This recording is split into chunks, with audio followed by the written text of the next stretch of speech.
Christian, you're a stats guy, and you guys look at the numbers closely.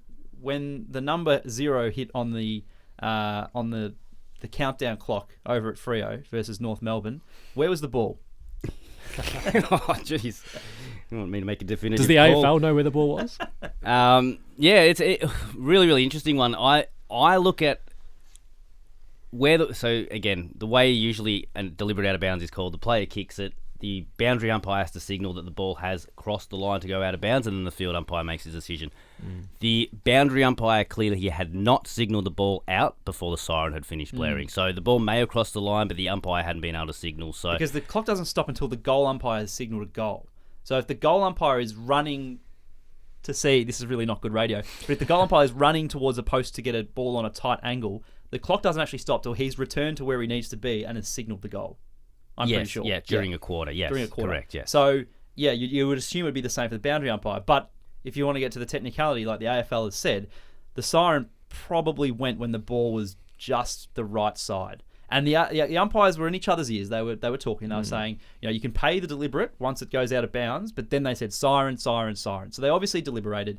Yep. The takeaway I have from this is, right, Freo won the inside 50s, won the tackles inside 50, won the freeze 4, won the hit-outs, won the disposal efficiency, all these sort of like really nice key stats that you think, if you're not ahead when these line ball decisions come into play, it's your own fault. And against a side like North Melbourne, at home, who they should be beating, I don't have a lot of sympathy for Freo. Be in front when the siren goes. Yeah.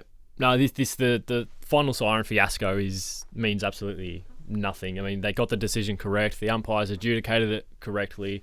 And as you said, they released that ARC vision, which had better audio, which was more aligned with the actual vision that you're seeing when you're watching the game, because it is a little bit delayed. But again, as I said, and we try to tell our stat keepers the same thing when we're talking about calling the game and towards the end of the quarter.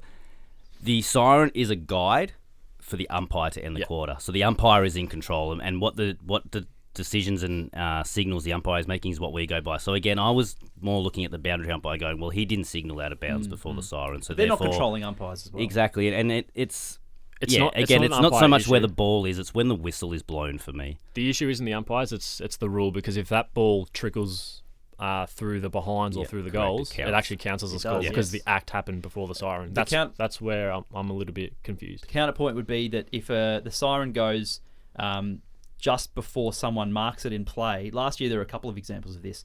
The siren goes just before someone marks it in play, despite the fact the umpire hasn't raised his hands or her hands to signal the end of the quarter, they've said, no, it doesn't count. Yeah. So that kind of aligns with what we saw on Saturday night. Look, I'm happy the umpires sort of conferred, clearly had a conversation. A lot of grey area, though. There is, yeah. But, if you took that up to ARC, how do you know where the ball is in relation to the line? See, I don't know. Yeah, again, it was just a great weekend for it to happen. I don't know if it's comparing apples and oranges, but I sat there on Friday night, obviously the blackout. The blackout. We might not even get to talk about that. And the waiting of time and sort of, listening to the Fox commentator, probably Channel 7 as well. So let's just call the game off. We don't need to. What are we going to achieve from the final 12 minutes this? And then the very next day, or, the next night, we're sort of talking about tenths of a second in the game of football and how valuable they are.